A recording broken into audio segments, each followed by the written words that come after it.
Notorious cryptocurrency scammer. Dr. Ruja Ignatova made billions of pounds selling a fake cryptocurrency called ONECOIN. This is the only woman on the FBI's most wanted list. And she is responsible for one of the biggest scams in history. She led millions of believers in her cult-like company to trust her with their life savings, before abandoning them and escaping with billions. It was basically a get-rich-quick scheme, a Ponzi scheme, a pyramid scheme, and a crypto scam, all combined into one colossal multi-billion-dollar fraud. But how did she do it? And where is she now? Even years later, this is a story shrouded in mystery, as her whereabouts are still unknown. And there's a $5 million reward if you can find her. One theory says she lives in Dubai with a new name and a new face. Another claims her body sits dismembered at the bottom of the Mediterranean. But either way, evidence suggests she might be one of the wealthiest criminals ever. This is a story filled with gangster hit squads, mafia, espionage, and corrupt Saudi royals. It's a story with betrayal, apartments filled to the ceiling with cash, and a billion-dollar empire built on lies and manipulation. This is the sinister true story of ONECOIN, and the search for the evil queen of crypto.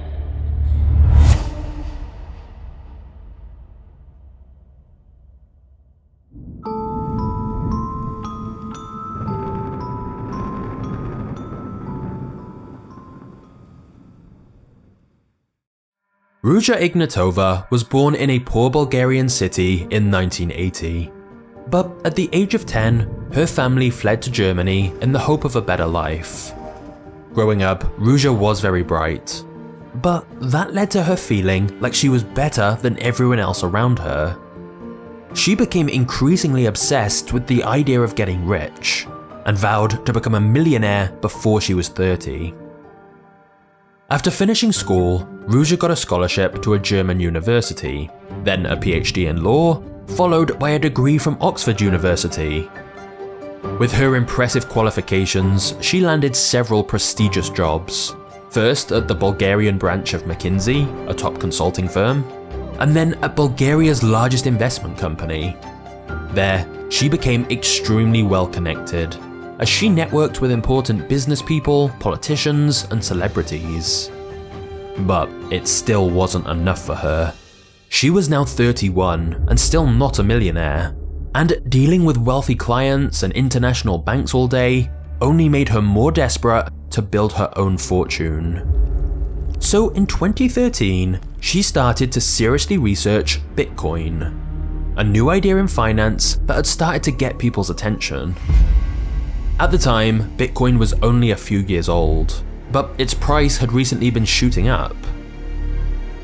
Because of Ruja's financial background, as well as her extensive network, she was in great demand to speak about cryptocurrency at seminars and events around Europe.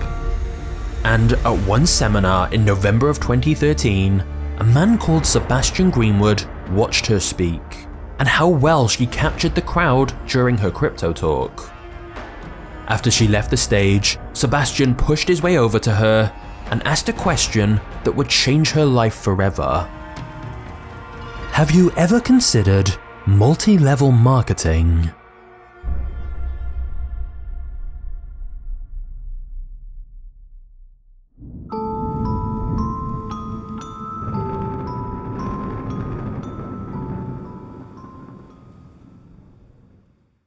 With multi-level marketing companies, known as MLMs, you typically buy their products through a seller directly, not from a store or website. That seller isn't an employee of the company earning a salary, but instead they earn a commission on every sale they make. This allows MLM companies to get an army of individual sellers working on their behalf. But that's just one way you can make money. You can also recruit other people to sell, and you'll earn commissions on any sales they make. and when those people recruit more people, you earn commissions from them as well, which starts to look a lot like a pyramid. If you get in early, you can make a lot of money, but most people who join MLMs don't. However, at the crypto conference where Ruja had been giving a speech, she got chatting with Sebastian about their shared interests, especially about how they both wanted to get rich. Sebastian had already made money from running an MLM before, but he felt the hype around this new crypto technology presented a huge opportunity. What if they teamed up to create their own crypto project, but used multi-level marketing to sell it? There were plenty of MLMs and plenty of new crypto projects, but combining the two together could be powerful. If they had a network of sellers working on commission, it would help drive up the price of the coin, and then the price of the coin would help bring more people into the network, creating a powerful growth cycle. Sebastian's MLM expertise meant he could handle sales, whilst Ruja's banking experience and polished look made her the ideal face of the company. They would call it ONECOIN. They came up with a plan to target a whole new audience. People who weren't tech savvy, who didn't understand how crypto worked, but understood MLM and wanted to get rich. However, there was one major obstacle in their way. Neither Ruja or Sebastian actually knew how to create the blockchain they needed. But then they realized this could be an advantage. By not actually having a blockchain, and instead just telling people they did, it would mean they could set the price of their coin to whatever they wanted. Ruja would simply keep a record of how many ONECOIN someone bought on an SQL database, basically a glorified Excel spreadsheet. With their plan in place, Ruja and Sebastian officially registered the company in Gibraltar and Dubai, and Ruja also opened a physical office in her home city in Bulgaria. They proudly announced that ONECOIN would be the Bitcoin killer, but unlike Bitcoin, which had a fixed supply of 21 million, ONECOIN would have 2.1 billion coins. However, the difference between legal multi-level marketing and an illegal pyramid scheme is whether the company has an actual product or not. For example, Herbalife uses multi-level marketing, but since they have a real tangible product, it's legal. But in 2014, when ONECOIN was starting, cryptocurrency regulation was practically non-existent. And so Ruja and Sebastian weren't sure that ONECOIN would classify as a real product. They definitely didn't want to risk attention from regulators, and so they found a loophole. Instead of people directly buying ONECOIN, customers would buy education packages. These contained a basic PDF file with information about finance and investing. The material by itself was pretty poor quality, often had spelling mistakes, and much of it was plagiarized. But that didn't matter, because customers were buying these education packages for an entirely different reason. With each package, you also received free tokens which could be exchanged for ONECOIN. Depending on which package someone bought, they got a different number of ONECOIN tokens as a free bonus. The more expensive package you bought, the more tokens you got. This way, ONECOIN was officially selling a product, these education packages, even though everyone was really buying them for the ONECOIN tokens. So, now that they had their product, Ruja and Sebastian began persuading MLM sellers to come sell for ONECOIN, and they offered a generous commission plan. If you sold someone a ONECOIN package, you got a 10% sales commission. But if anyone you refer also makes a sale, you got 10% commission on all their sales too. For example, you sell your friend a ONECOIN package worth 5,000 euros, you get 500 euros. But then later, your friend sells someone else a ONECOIN package worth 5,000 euros. Not only does your friend get 500 euros commission, but since you recruited them, you get 500 euros from that sale as well. And this can continue indefinitely as people refer others. 60% of commissions would be paid out in real money, and the remaining 40% would be paid out in ONECOIN. It was simple, but lucrative. But finally, there was the extra twist that set ONECOIN apart from every other MLM. you could not only make money from selling OneCoin and recruiting others, but also from OneCoin increasing in value over time. Ruja promised that at some point soon, OneCoin would be listed on a crypto exchange platform so it could be traded at any time for real money. And this is where things started to get crazy.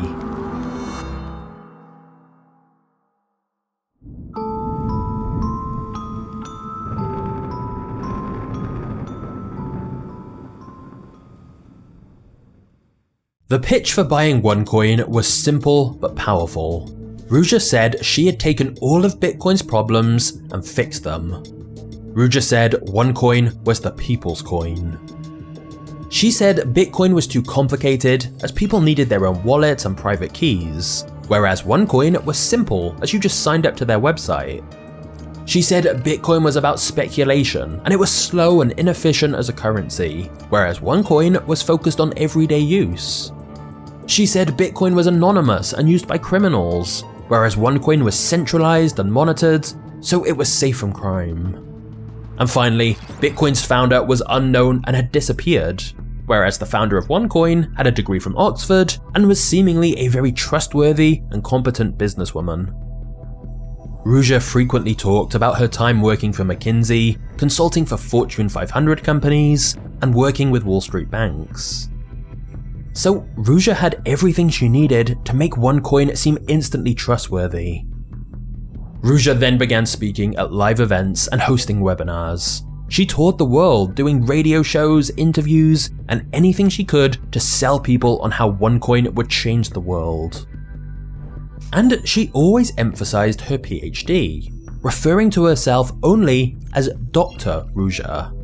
She essentially created a new public persona. Whereas Ruja's fashion sense used to be understated, Dr. Ruja wore bright red lipstick and eye-catching designer dresses. And in videos, she prominently displayed her degrees on the wall behind her and spoke about having lots of money. Now, at this point, one news story was going viral about a man who spent $27 on Bitcoin in 2009, and now that the price had shot up, his crypto made him a millionaire.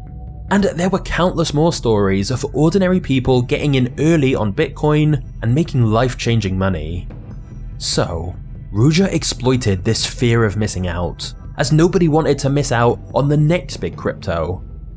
OneCoin felt like people's chance. And Ruja assured everyone OneCoin would eventually be even bigger than Bitcoin. Meanwhile, Sebastian recruited more of his connections from the MLM world who were top sellers. Using their networks and OneCoin's lucrative promises, the scam was fully underway. A lot of sales came from parties, lunches, and DMs on Facebook. Many people got introduced to OneCoin from someone they knew with a simple message. Do you know about Bitcoin? Well, I heard about a new cryptocurrency that's gonna be even bigger. Little did these people know, they were getting their friends and family to invest in a giant scam. But OneCoin's biggest sales channel of all was public live events. They always reminded the audience how they'd missed out on Bitcoin, and that this was a once-in-a-lifetime opportunity to get in early on a new and better crypto project. Through a combination of misplaced trust, greed, playing on people's emotions, and fear of missing out, Ruja and Sebastian got people from all over the world to start buying OneCoin packages. And of course, those people who bought in then told other people, and so word began to spread and momentum began to build. The combination of emotional manipulation techniques to get crowds excited and the perceived authority and credibility of Dr. Ruja was convincing. Ruja even won Bulgaria's Businesswoman of the Year award, which only accelerated OneCoin's growth. The fact that the entire crypto space was booming at the time also helped. But another tactic OneCoin used to convince investors everything was legitimate was that they distributed copies of Forbes magazine with Dr. Ruja on the cover. How could this be a scam if Ruja was in Forbes magazine? What they didn't realize is that she'd simply paid for an ad in Forbes, which appeared a few pages into the magazine, and she then tore off the first few pages to make people think she was the cover star. and since it was in the Bulgarian version of Forbes, they couldn't read the disclaimer that said it was a paid ad. Just like everything else about OneCoin, it was a lie. The reality was OneCoin was a get-rich-quick scheme from the start, but it was now multiple different frauds all in one. Firstly, it was a Ponzi scheme, as the only reason they were able to pay out referral commissions to early investors was by using the money from new investors. Secondly, since OneCoin was nothing but a spreadsheet with made-up prices masquerading as a digital currency, it was essentially a fake crypto scam, merely using crypto terminology to hype up what they were doing as some kind of financial revolution, and confuse vulnerable people into not understanding how it works. And thirdly, since they didn't have an actual product, this meant it was also a pyramid scheme. However, Ruja and Sebastian were already discussing what to do if they got caught. Ruja's suggestion was simple: disappear and let someone else take the blame.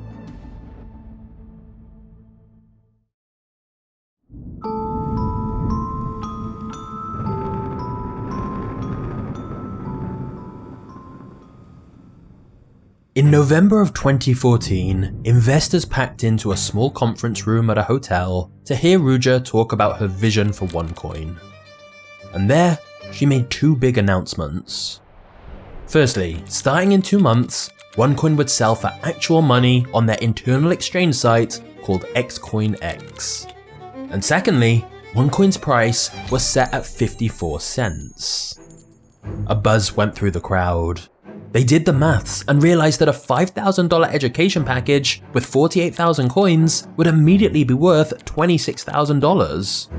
So the investors scrambled to buy packages after the news. By Christmas, 10,000 people had bought packages worth millions of dollars in total. Then in January alone, OneCoin did 15 million in sales. That same month was the official opening of OneCoin's exchange, where people could trade their OneCoin for actual money.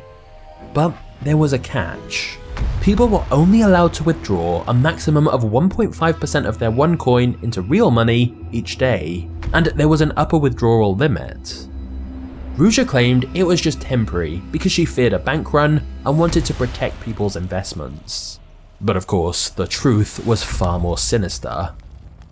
People could only cash out a small amount of their coins because the company was a giant Ponzi scheme, simply using the money from new investors to pay up those who were cashing out. That's why, instead of listing on a popular crypto exchange like Coinbase or Kraken, OneCoin was using its own internal site called XCoinX, which they had full control over. Which is how Ruja was just changing the price to whatever she wanted, which is why it always seemed to go up. However, investors didn't seem to mind the strict withdrawal limits because everyone believed in the promise of OneCoin's future. Sure, it was 54 cents per coin now, but the price would surely increase soon, so why sell now and regret cashing out early? And because people could at least exchange a small amount of OneCoin for cash, it made everything feel legitimate, as they were actually trading a small amount of OneCoin for real money. So throughout 2015, OneCoin continued to grow beyond everyone's expectations.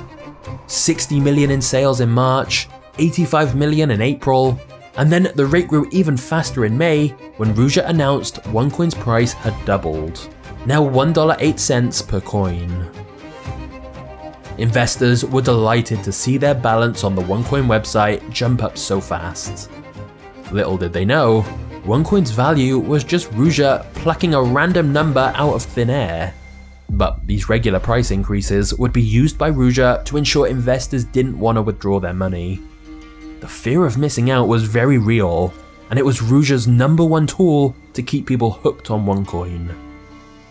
OneCoin also started introducing more expensive education packages, like the Premium Trader package for 12,500 euros, with around 40,000 OneCoin tokens. Sure, 12,500 euros seem like a lot, but people could see on the exchange that'd be worth around 40,000 euros, so it seemed like a great deal. OneCoin started packing out arenas with music performances and fireworks and thousands of chanting fans. At these events, OneCoin would sell more education packages. But they'd also put a lot of focus on the top sellers in the company. Those at the top of the pyramid who are now earning hundreds of thousands a month from selling OneCoin to others.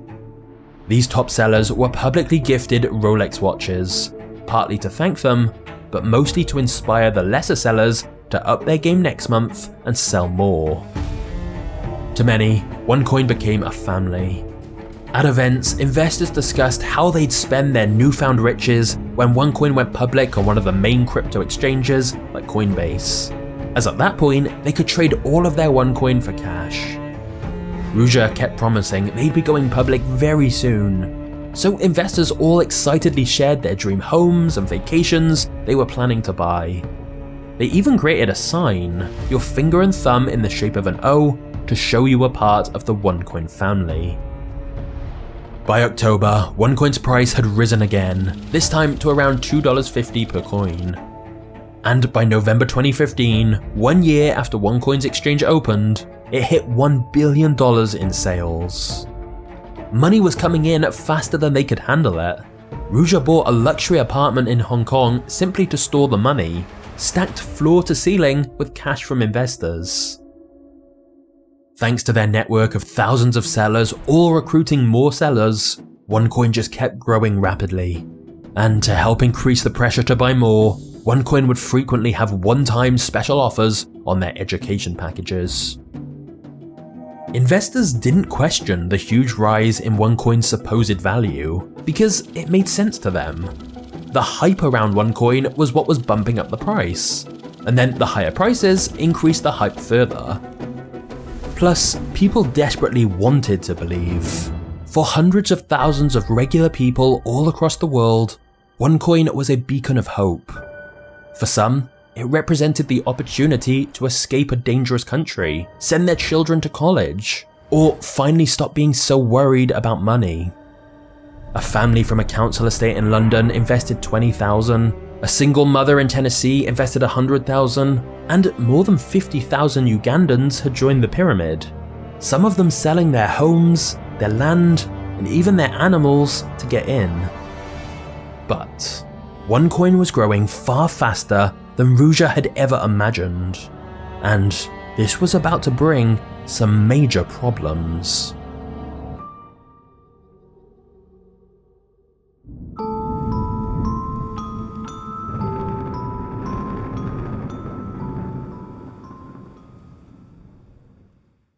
By the end of 2015, OneCoin was growing too big, too quickly. Of all the money coming in, 1/3 of it was paid out as referral commissions, which meant tens of millions of dollars had to be sent to over 100 countries around the world. Even with Ruja's financial background, moving millions of dollars each month into her various accounts was bound to attract attention. In one case, a bank in Dubai grew suspicious of these high transactions being paid out to accounts in the Cayman Islands, Uganda, and Malta, places notorious for illegal activity. So the bank froze $50 million in assets, leaving OneCoin scrambling for cash. So Ruja developed a plan. She contacted a Saudi royal sheikh, a man who was fascinated by new technology. Ruja convinced the sheikh to give her 4 USB memory sticks containing 230,000 Bitcoin, which at the time was worth around $50 million.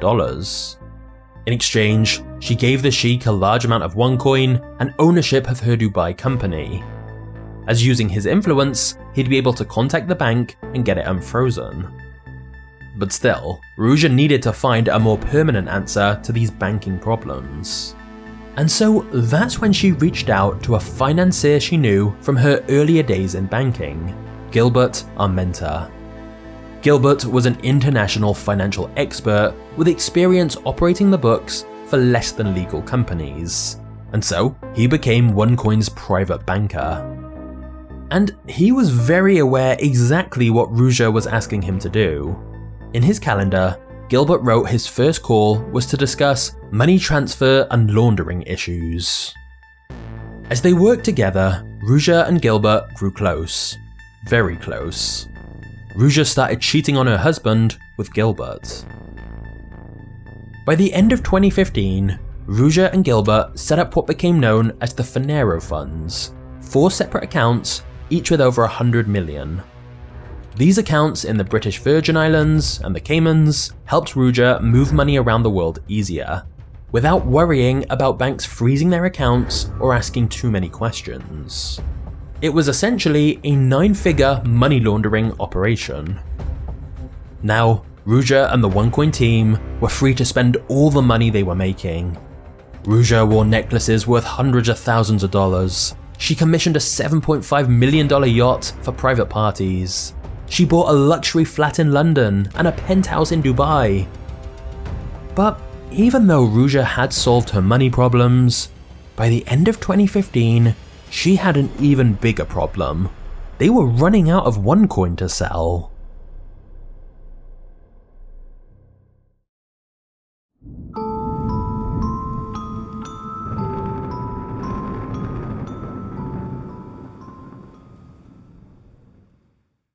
When Ruja created ONECOIN, she announced it had a capped amount of 2.1 billion coins, never imagining she would reach that limit in her lifetime.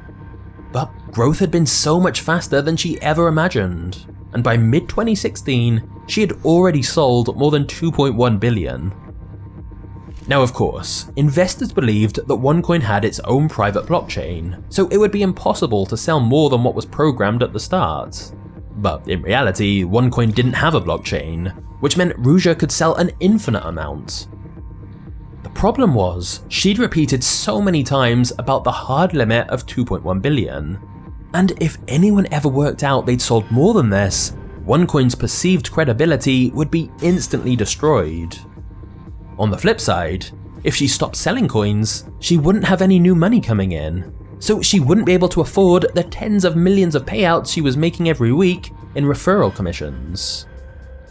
Ruja knew that unless she came up with a solution, she and her company would both be exposed for the frauds they were.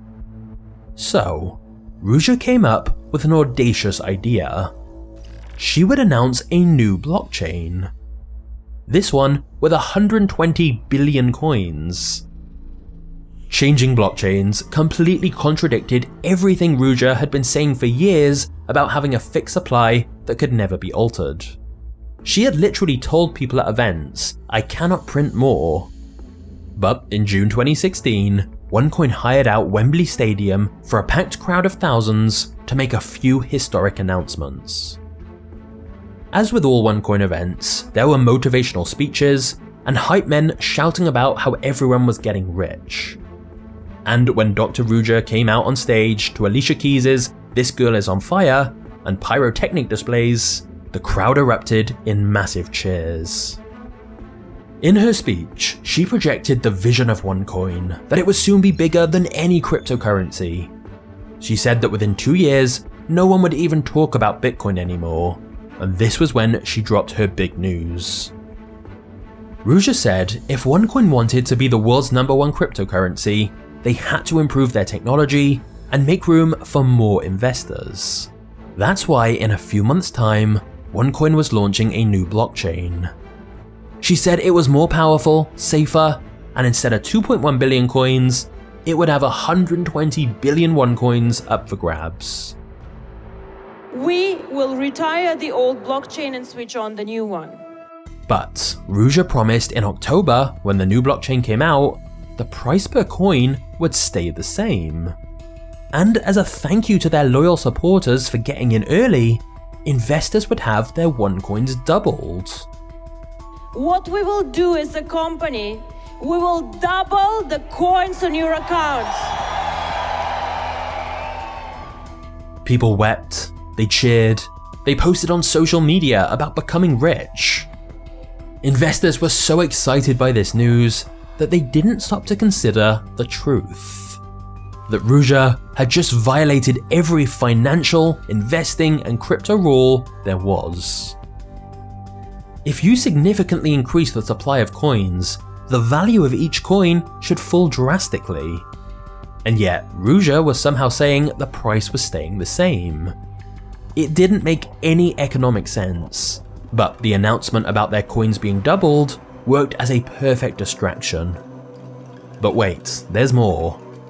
Ruja also announced a new Ultimate Trader education package that cost a whopping 118,000 euros.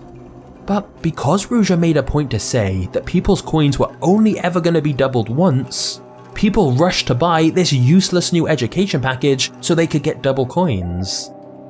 Ruja said the package would give you enough OneCoin to earn 14 million euros once the new blockchain launched, so people teamed up and took out loans to afford it.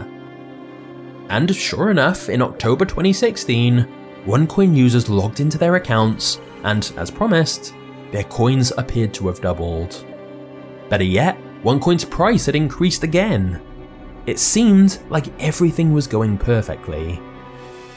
Of course, in reality, the price of OneCoin was merely a number invented by Ruja that she was periodically increasing to keep investors happy.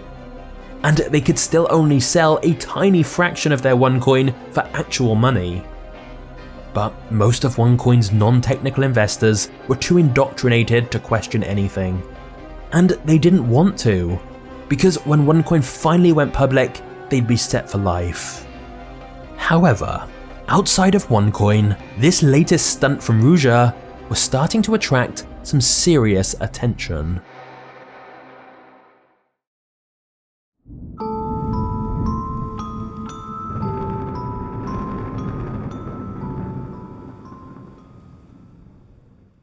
With the massive growth of OneCoin came an increase in skeptics and doubters.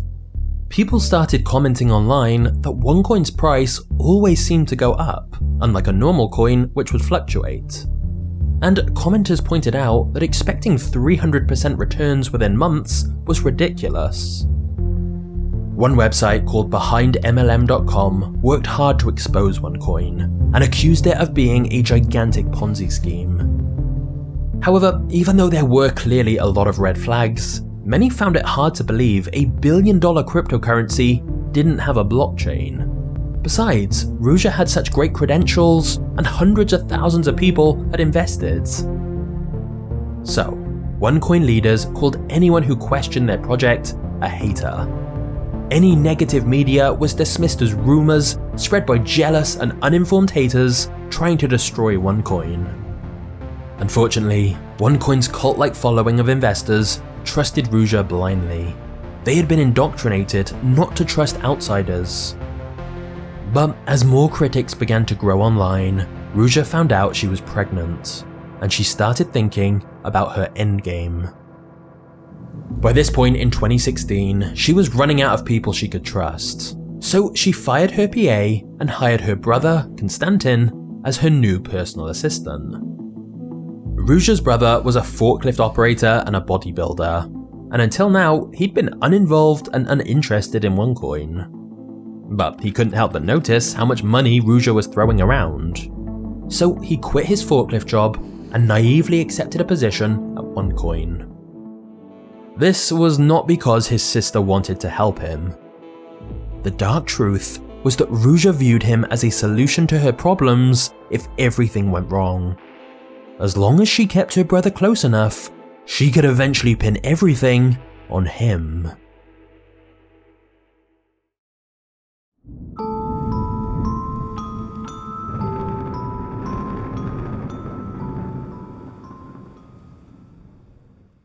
Since OneCoin had begun, Ruja had promised everyone that OneCoin was kept honest and secure through her blockchain technology. Even most of the OneCoin staff were kept in the dark about the reality that there was no actual blockchain. All the records were simply kept on an SQL database and thus could be easily changed. Of course, the entire point of blockchain is that the data is decentralized and someone can't just edit the records. So it was the exact opposite of what they claimed it to be. Now, most investors didn't fully understand the technology, but they were confident the OneCoin blockchain existed, because why wouldn't it? This was a multi-billion-dollar company with millions of people invested. It had audit reports, Ruja was on magazine covers, and they could see their OneCoin balance on the site. But with the increased scrutiny now surrounding OneCoin, Ruja felt she desperately needed to create an actual blockchain to try and quieten the doubters. Of course, she couldn't just ask her own IT team to create it, or else she would expose herself as a liar from the start. So, in September 2016, ONECOIN sent out a LinkedIn message to Bjorn Bereke, an expert in helping companies transform their old SQL databases into new blockchains. Bjorn had a decade of IT experience with banking, and he was a crypto enthusiast who knew all about blockchains and crypto companies. But there was one problem. Bjorn had never heard of ONECOIN, and to him, something seemed off about the job offer. ONECOIN promised Bjorn a $270,000 salary plus 2 furnished luxury apartments in Sofia and London if he could help them create a new blockchain. Hearing this, Bjorn had even more questions. How could a cryptocurrency like ONECOIN exist? It seemed to earn billions, so how could it not already have a blockchain? It didn't make any sense. But of course, there's been a lot of transactions already, so how do I incorporate that into a new blockchain? Which is, as we know, completely impossible, because there is no coin, it's just transactions, right? So, Bjorn logged on to the ONECOIN exchange to find out what was really happening. The website showed a seemingly live display of ONECOIN's blockchain, showing all of the transactions as they happened. But if there wasn't a blockchain, then what was really happening here? Bjorn decided to test it. He opened up 3 monitors, 2 with ONECOIN accounts and the 3rd with the live display. He transferred random amounts between the 2 accounts and watched the display to see if he could match his transactions. He tried numbers that were easy to spot, like sending 1.234 coins. In total, he tried around 200 different transactions to track his own movements. But he never saw any of his transactions on the live feed. The disturbing truth soon became clear to Bjorn. ONECOIN's live display was just a front, nothing more than a random display of numbers to look good. It was merely a script generating fake transactions between imaginary wallets to fool investors that their coins were held securely on the blockchain, rather than meaningless entries on a database controlled by Ruja. No wonder she could double people's coins at will or change the price whenever she wanted.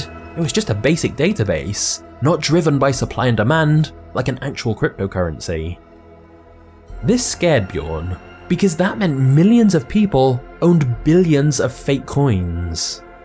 He turned down ONECOIN's job offer and instead joined the growing number of people on social media calling out ONECOIN as a scam. BehindMLM.com reached out to Bjorn, and he agreed to give an interview on the site exposing what ONECOIN asked him to do and what he believed was actually happening behind the scenes. The interview started to pick up some traction, and the more people dug, the darker the lies that surfaced. Researchers even uncovered that the auditing company ONECOIN used was owned by Ruja herself. Everything, it seemed, was fake. And BehindMLM.com was exposing it all piece by piece. As for the people who had invested in ONECOIN, many of them heard these accusations and started to question ONECOIN themselves. But the problem was, accepting these accusations meant everything they had believed was a lie, and that was too difficult to take. That would mean these people who'd invested their life savings based on Ruja's promises had lost everything. They might have wiped out their savings accounts and school funds and loans, all on a useless fake coin. And these people who had convinced their own family and friends to join them and buy ONECOIN as well would have inadvertently scammed their loved ones. ONECOIN investors were so desperate to believe Ruja that many of them doubled down on their belief that ONECOIN must be real. It was easier to believe the lie than accept the truth. Ruja promised investors that these outside doubters were just haters. Meanwhile, ONECOIN started threatening to shut down people's accounts if they publicly asked too many questions, which helped silence investors who raised concerns. In fact, some people who tried to point out the truth about ONECOIN were sent death threats.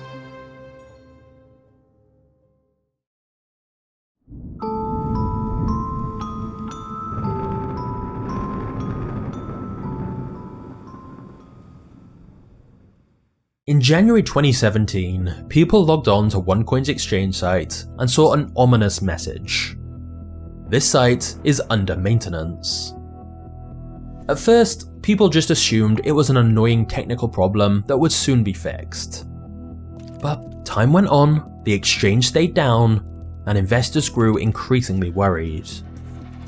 Buyers messaged their recruiters, pleading for information. "Don't worry," they would say, "it's just a glitch." But the recruiters themselves were stalling, unsure themselves what was going on. Days turned into weeks, and ONECOIN headquarters stopped taking calls. The truth was, Ruja had shut down the exchange site on purpose without telling anyone the real reason. By now, ONECOIN's price was listed at $8.50 per coin, its highest price ever. This meant Ruja was technically selling $500 million worth of ONECOIN every day. It was too much. The scam was slipping out of her control, and she couldn't afford to keep paying people, even with the ridiculous withdrawal limits.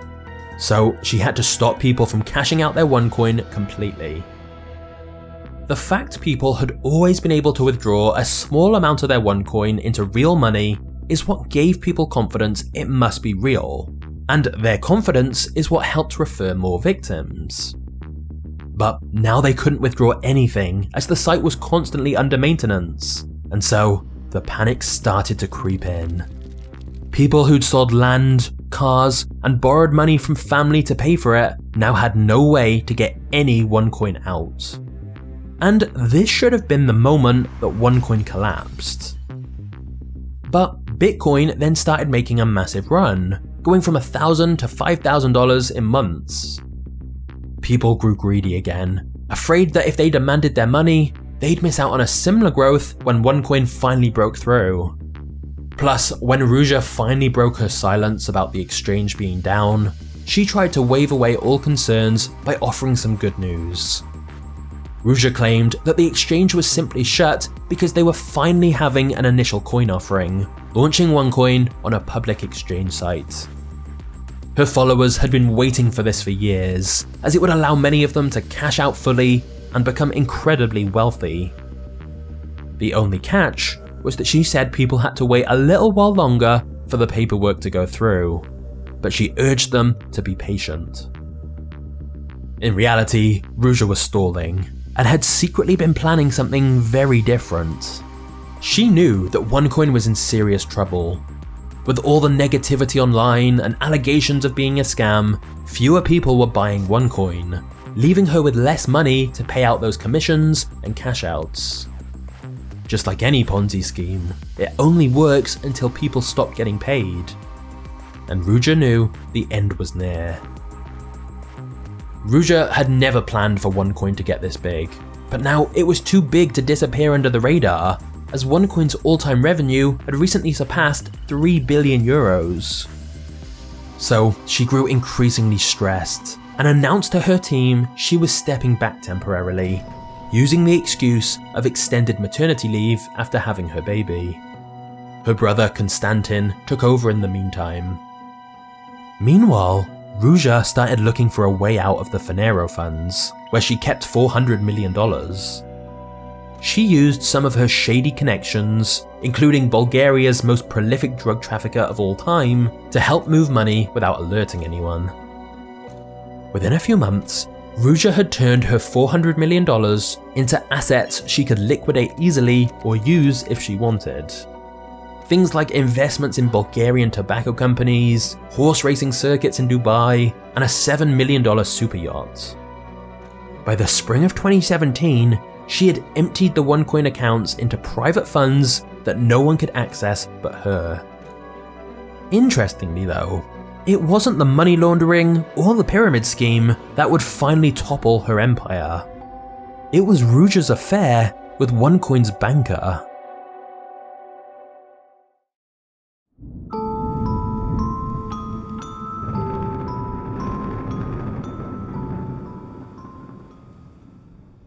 For almost 2 years, Ruja and Gilbert had been having an affair, and by the summer of 2017, they were talking about leaving their respective spouses and getting married. But whilst Ruja was in love with Gilbert, Gilbert kept postponing the decision. After a few months, Ruja started getting suspicious that Gilbert was stringing her along to take advantage of her money, and so she took matters into her own hands.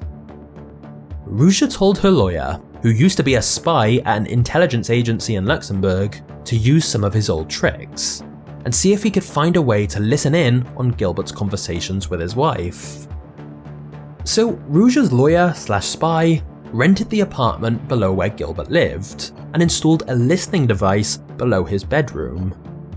When the recordings came in, it was abundantly clear that Gilbert was indeed using Ruja for her money. But they also revealed something else, and it kept Ruja up at night. The FBI was investigating Gilbert for an extortion charge that was completely unrelated to ONECOIN. But Ruja was afraid they would find incriminating documents about her on Gilbert's computers. And it was even worse than Ruja feared. In September of 2017, US authorities had already secretly indicted and arrested Gilbert on money laundering and extortion charges. And Gilbert turned on Ruja immediately, offering to become an informant to help the feds build their case against ONECOIN and Ruja. The FBI started recording all of Gilbert's calls between himself and Ruja. By this point, Ruja was very paranoid about ONECOIN's future and her escape plan. So she called Gilbert every day to talk about her money, completely unaware that Gilbert had sold her out and become an FBI informant. Even though they used an encrypted line, at one point Ruja scolded Gilbert to be more careful with what they said on the phone. What she didn't realize is that FBI agents were sitting right next to him, listening to her every word. Meanwhile, the ONECOIN network was getting noisy and restless, demanding answers. Ruja kept trying to stall for time, promising answers and big plans very soon. But in the midst of all this, in October 2017, Ruja called her brother, Konstantin, and demanded he book a flight for her in a few days' time to Vienna. The next day, she called him again to book another flight on the exact same day, but this time to Athens. Konstantin was confused, but Ruja assured him she'd be back soon. On October 25th, 2017, Ruja boarded an early morning flight from Sofia to Athens. This was the last time anyone would ever hear from her. Hey legends, it's John here, creator of MagnatesMedia. I've got 3 quick, exciting updates for you. Firstly, I'm now approaching my 100th documentary on this channel, which means if you like this video, there's a whole lot more on this channel you can go watch after. But I also want to keep leveling the quality of these videos even higher, so if you want to see the crazy projects I'm working on next, please consider subscribing and turning on notifications. Secondly, I'm going to be posting more on Twitter, or X. So if you want behind the scenes stuff, or you want to grow your own YouTube channel or business, please go follow MagnatesMedia, link in description. And now the final news. You may know I launched my own YouTube program where I'll help you make money from YouTube by running your own faceless channel about whatever you're interested in, so you don't have to spend years figuring everything out like I did.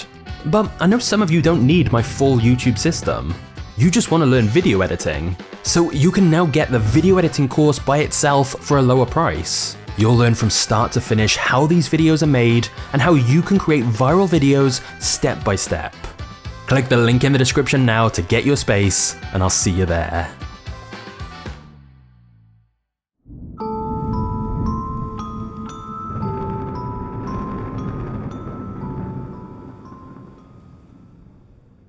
Back at ONECOIN, no one, not Sebastian, not ONECOIN staff, not even her brother Konstantin, knew what was going on.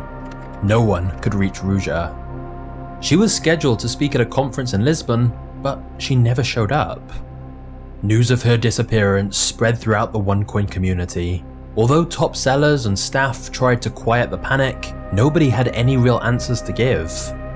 The exchange website wasn't working, the plans to list on a public exchange were delayed again, and their beloved leader was gone.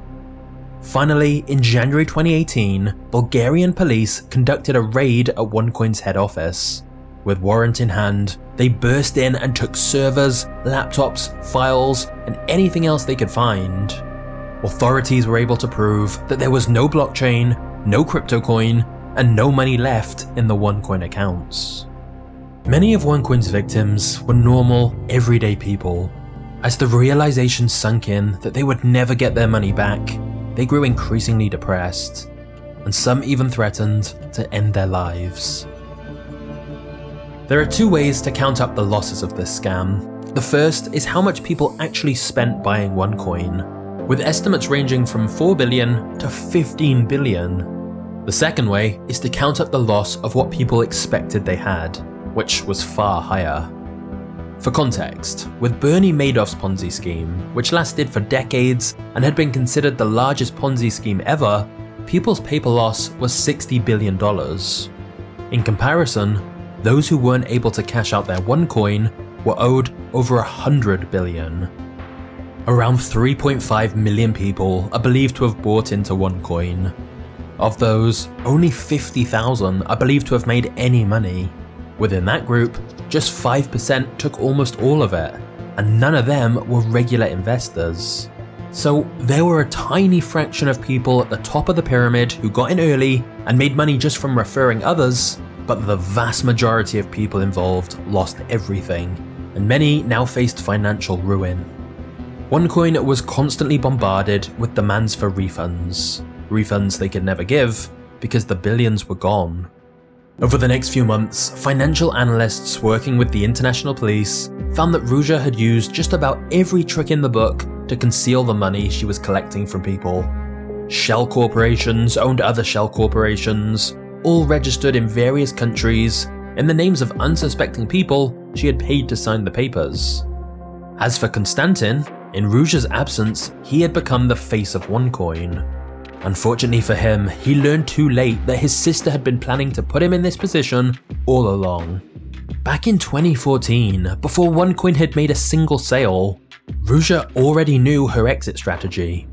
In a leaked email, Ruja wrote that should anything go wrong, she would disappear and leave the blame on someone else.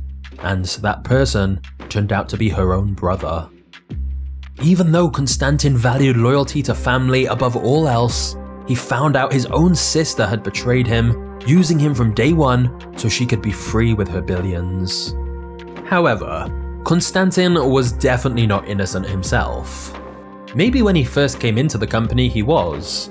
He'd initially just been Ruja's assistant, and he knew nothing about running a business or cryptocurrency. But in a leaked message between him and Sebastian, they described people who had invested in ONECOIN as idiots. Konstantin said, "As you told me, the network would not work with intelligent people." He was clearly well aware of the scam, just not aware that he was the fall guy. And things soon got worse for him. Shortly after Ruja disappeared, Konstantin was pushed into a minivan by a Bulgarian gang. They broke one of his fingers and threatened to cut off body parts unless he could come up with their money. A few weeks after that, the motorcycle gang Hells Angels cornered Konstantin in a hotel room and put a gun in his mouth. They told him that the money they'd invested in ONECOIN was worth far more than his life. Konstantin realized he needed to get money quickly to pay off these dangerous groups coming after him. But without Ruja, he couldn't access any of the funds or shell companies where ONECOIN's money had been funneled away. So, he decided to do what ONECOIN had always done: scam people. He flew to underdeveloped countries in South America, Africa, and Asia, where he gave starving people the opportunity of a lifetime to buy ONECOIN's education packages, which were of course completely worthless. But news of ONECOIN's scam wasn't well publicized in these places. After defrauding more poor and desperate people, Konstantin returned home in March 2019. On his way, he stopped for a few days in California, where he was arrested by the FBI and taken to a maximum security prison in New York. He paid for the best lawyer money could afford, the same lawyer used by Mexico's most feared drug kingpin. But Konstantin was still denied bail and formally charged with wire fraud. In the end, Konstantin pled guilty to all the crimes he'd been accused of, signed an agreement to cooperate with the authorities in their search for Ruja, and was sentenced to 20 years in prison. A few cell blocks down from Konstantin was Sebastian, who'd also been arrested, sentenced to 20 years in prison, and fined $300 million. In fact, all major parties involved in ONECOIN have been arrested, except for Ruja. Still, no one has seen her. So where did she go? How can one of the most high-profile criminals just disappear? Before we get to the next chapter, let's talk about how you can save money with today's sponsor, Shipstation. If you're running a business, managing orders can be very chaotic. And that's why I'm a big fan of Shipstation, as they make it so easy to automate shipping tasks. Shipstation seamlessly integrates with services and selling channels you already use, and so you can manage all your orders on one simple dashboard. But the best part is that Shipstation is the fastest, most affordable way to ship products to your customers. You literally get discounts up to 88% off UPS, DHL Express, and USPS rates. And you also get up to 90% off FedEx rates. So basically, Shipstation can save you time, make your customers happier, and also save you money. That's why over 130,000 companies have grown their e-commerce businesses with Shipstation already. So calm the chaos of order fulfillment with the shipping software that delivers. Go to shipstation.com/magnates to sign up for your free trial. That's shipstation.com/magnates.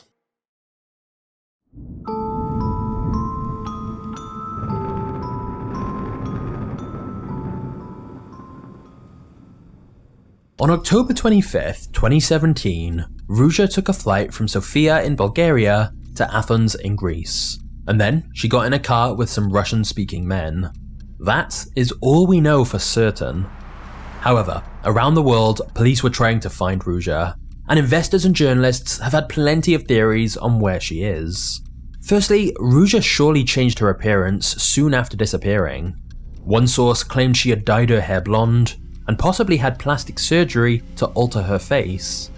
One claim is that she escaped to Dubai, sheltered by her Saudi royal connections, or possibly that she was arrested by Dubai authorities who wanted her to hand over the password for the Bitcoin on those 4 USB drives the sheik gave her. Another possibility is that Ruja was killed by angry investors that got to her, or the Russian and Bulgarian mafia who'd used ONECOIN to launder money. Supposedly, one of Bulgaria's crime bosses known as Taki ordered a hit on Ruja a year after her disappearance, and she was thrown into the sea never to be seen again. But this was just a story passed down with no actual evidence. But as journalists dug in further, they heard anonymous tip-offs that Ruja had been seen in ports around the Mediterranean, spending most of her time in international waters. However, theories continue to float around, and still to this day, Ruja is on the FBI's top 10 most wanted list. The FBI offers $5 million for anyone with information that leads to her capture.